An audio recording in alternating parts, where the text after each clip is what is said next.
So after over a decade and years and years and years of this final season running, Attack on Titan has finally come to a close. It's done.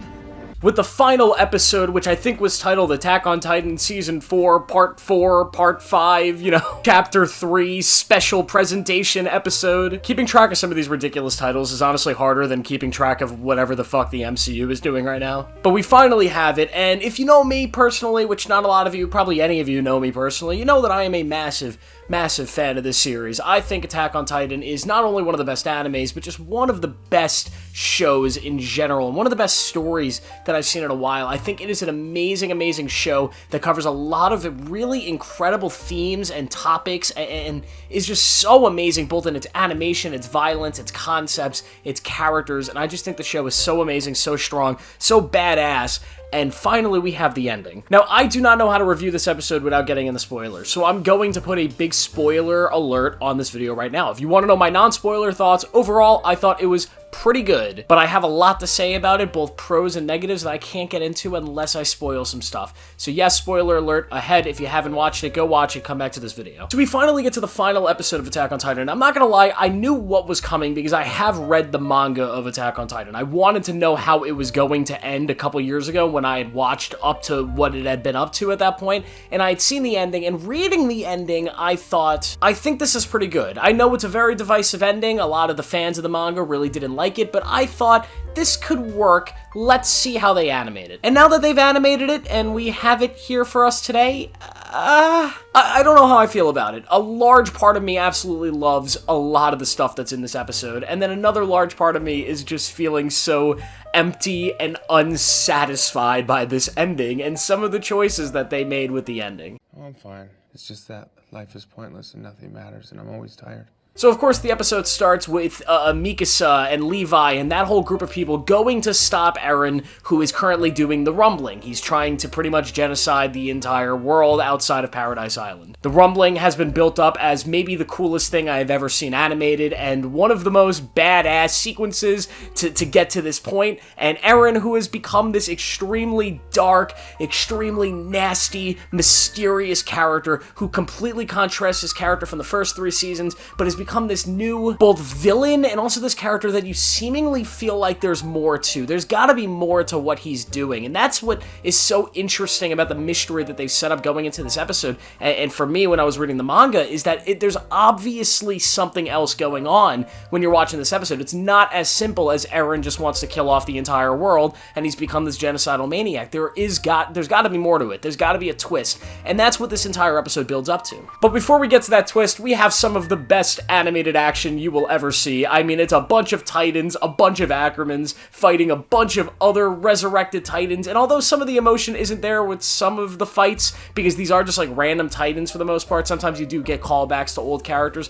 but for the most part they're random characters, it's still definitely, I mean, it's great. It's Attack on Titan action. It's amazing. It definitely lives up to what you would expect. But then we build up and we get to a section with Armin and Zeke from the manga, and I really think this whole sequence is great, and it really brings a lot of depth back to Zeke's character, who I feel like kind of gets put to the back burner after the rumbling gets started. His character kind of fades into the background, but they bring him back, and he's really great. And it builds up to them finally stopping the rumbling, at least they kind of think they do. And then there's a whole other big, gigantic fight. Eren turns into a gigantic Titan, and he's fighting Armin, who's the Colossal Titan. It's so awesome. It's such a great fight. It's exactly what the series has been building up to. This is their end game. This is the big battle. And then they do exactly what happens in the manga. Mikasa, whose entire character arc for this entire show has been trying to protect Eren because she's like in love with him, or she just has this undying care for him, and after all these seasons of trying to save him, it comes down to this incredible, like, George Lucas, like poetry, so if they rhyme, type sequence where she has to be the one that kills him. And we get to see this amazing sequence where Eren had kind of contacted each one of the characters before this whole battle went down, and we get to see what Mikasa saw,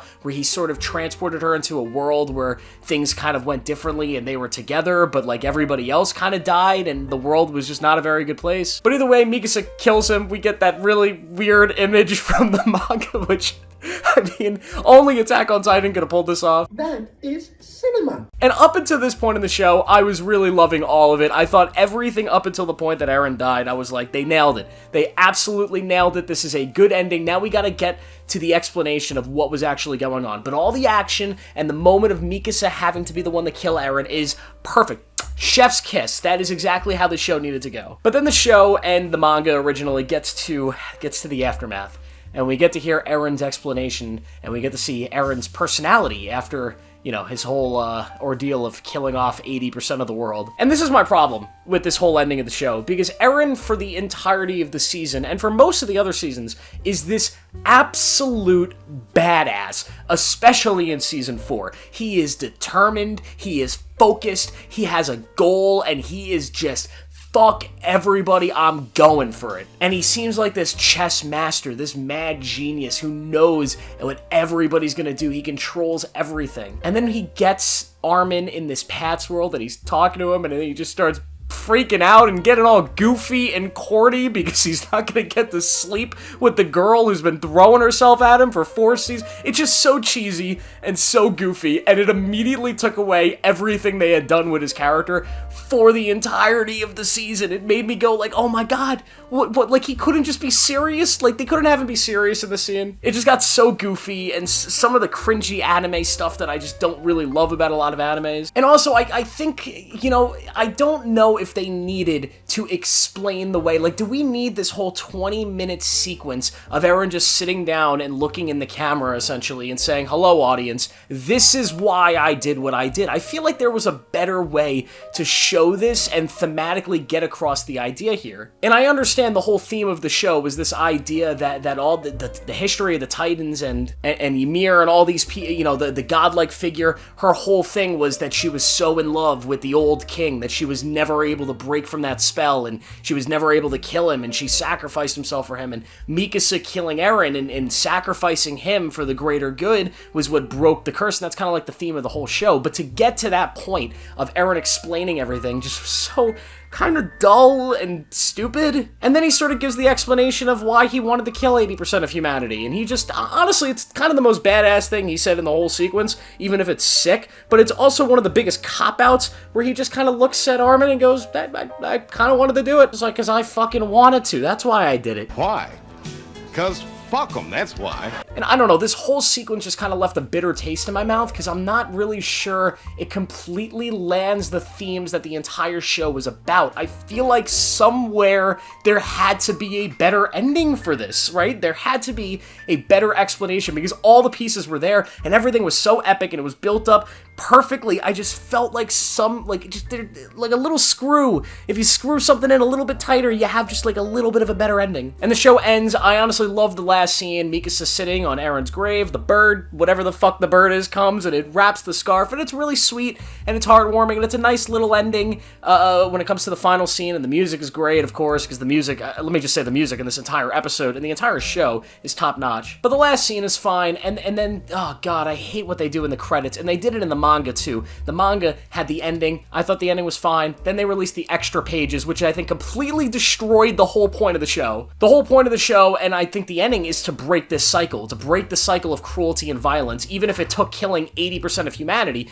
But what it was about was not the 80% of humanity. It wasn't the genocide. It was Mikasa breaking this cycle and killing the person that she loves to save everybody else. And that's sort of the idea, at least for me, that I get.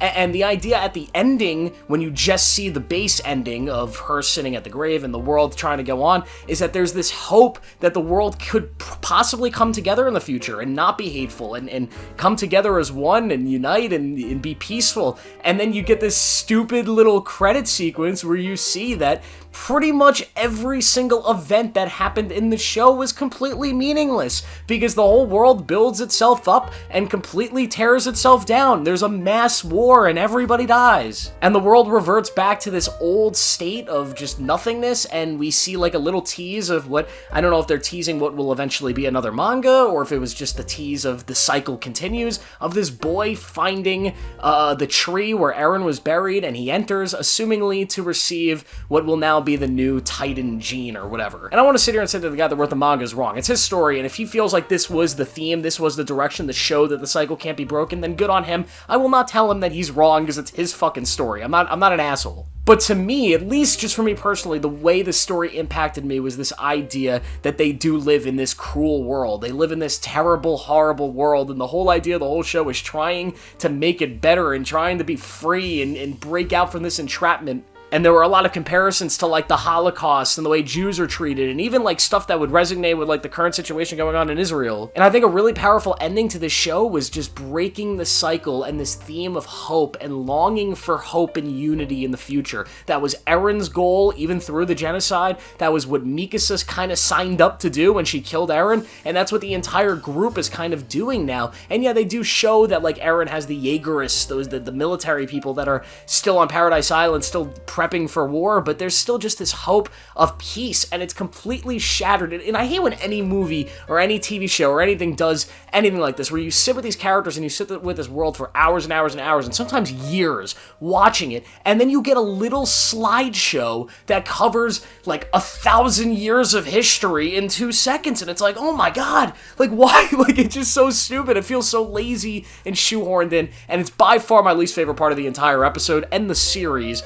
So if I ignore the credit sequence, I would give this probably like a 4 out of 5. The entire show, let me point out, even with this ending, the entire show is a 5 out of 5. You should watch it. It's one of the greatest shows ever. It's one of the greatest animated shows. The finale, though, I'm gonna have to give a 3.5 out of 5. I just think there was probably a better ending for this, and I think maybe it'll grow on me, because yet again, I did enjoy the ending when I just read the manga, and it's mainly because I wasn't seeing the way they wanted it performed, some of the scenes. I was reading the scenes in my head in a different way than they were performed in the anime.